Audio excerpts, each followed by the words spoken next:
I'd like to talk about chapter 6 of the Gospel of Matthew, continue our journey through that chapter, and there's a section referred to dependence on God.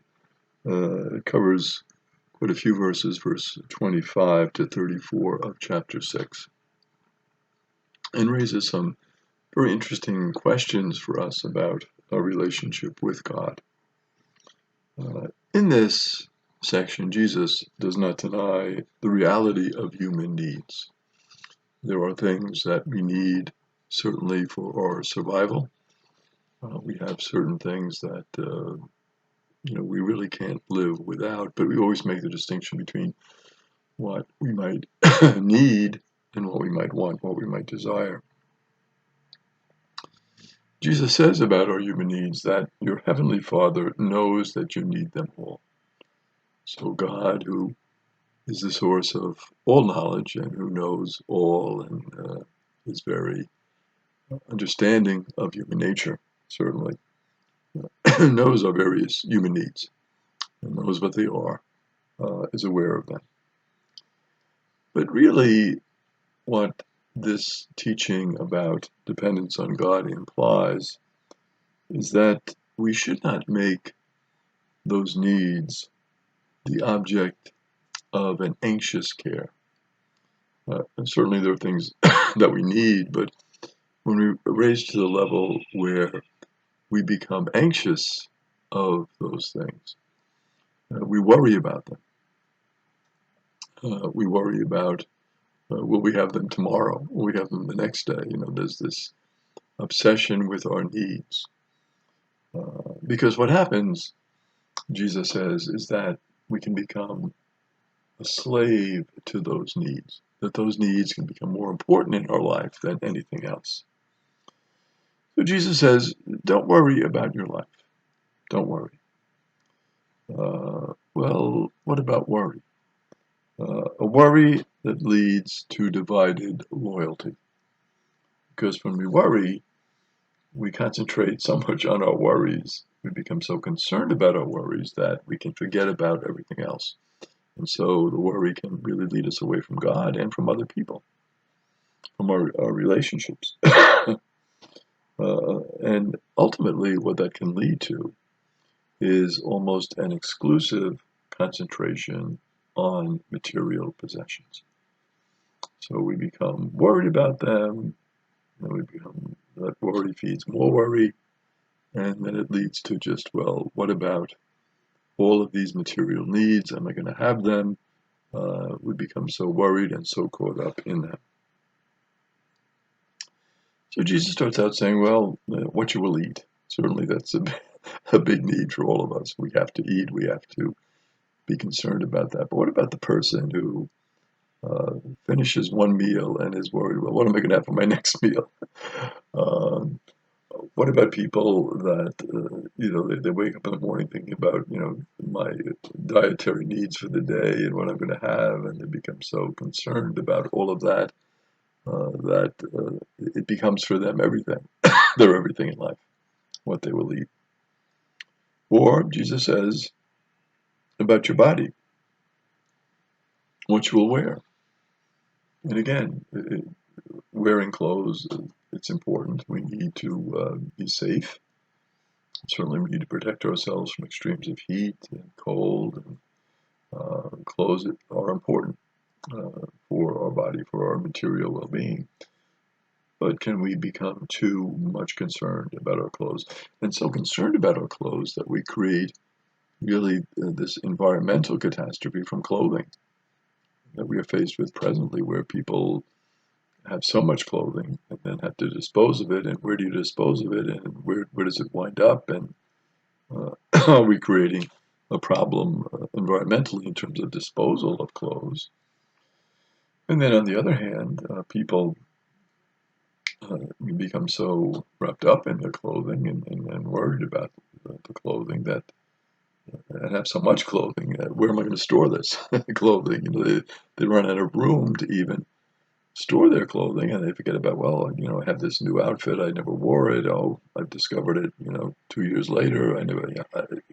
You get involved in all of those things where people become so obsessed with shopping for clothes that's, shop till I drop and all of that mentality, that people just become obsessed with the clothing. It becomes too much. So Jesus says, is not your life more than food? Shouldn't there be more things in life that you are genuinely concerned about than just food? Certainly, there are very important people in your life you should be concerned about. You should be concerned about the issues of justice and fairness in your community. You should be concerned about those who might be in need in your community. I mean, there's a lot of things just besides food. And then it's your own food, but then what about feeding those that are hungry? What about others in life? Do they have enough food? And what about the very unfortunate fact that a third of the food we produce, we wind up throwing out, and it creates problems with methane gases in landfills and all of these other related problems from disposal of food that we don't consume. So again, it can become a huge problem. Our life is more than food, Jesus says. Jesus says, isn't your body more than clothing? Is it just about the clothes you wear? To become so concerned about that. Some parents say it's nice when the children go to a school where they require a uniform, where they don't have to make that choice about what clothes they're going to wear. And then in other situations where they do have to make those choices and other children belittle them about their clothes or make fun of their clothes. And this creates a problem for people where they feel humiliated even going to school just by the clothes they wear. And you say, well, there's something out of whack here. Your body is more than clothing. It's not, we don't go to school to show off our clothes. We don't go to church to show off our clothing. We're not obsessed with going out in public to, people can comment as to how sharply we dress. Is that what our life is really all about? Jesus is saying here really the person is more important. It's not the clothing, it's not the food, it's the person. It's who the person is. It's getting to know the person that is important. And those external goods that sustain the person are certainly important for life. We need the food to live. We need clothing to protect our bodies. We need that. But our life has to be more than that. This is the whole concept of dependence on God. What are our values? What do we put first in our life? What are our priorities? So Jesus makes a simple observation. He says, look at the birds of the sky. Look at that. We have to work.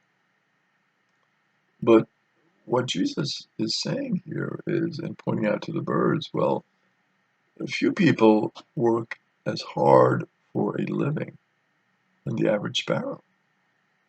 They have to work hard, certainly. Work is part of life for all of us. We can't just think that things are going to happen without any effort on our part. We certainly have to work, and most people want to find a job which they can use their skills in and enjoy that job and serve others their work. Jesus is not encouraging those in his audience who are primarily really peasants and laborers to abandon their life of incessant grinding toil. He knows that certainly they have to work hard. He knows the life of the peasant. Jesus himself grew up as a poor person, so he knows that life. He knows the work, the constant work that's involved in obtaining food and preparing meals and being a carpenter and being a fisher person and all of that. Jesus knows these occupations. He's been observing them in his life for 30 years. He's been living them. He knows the realities.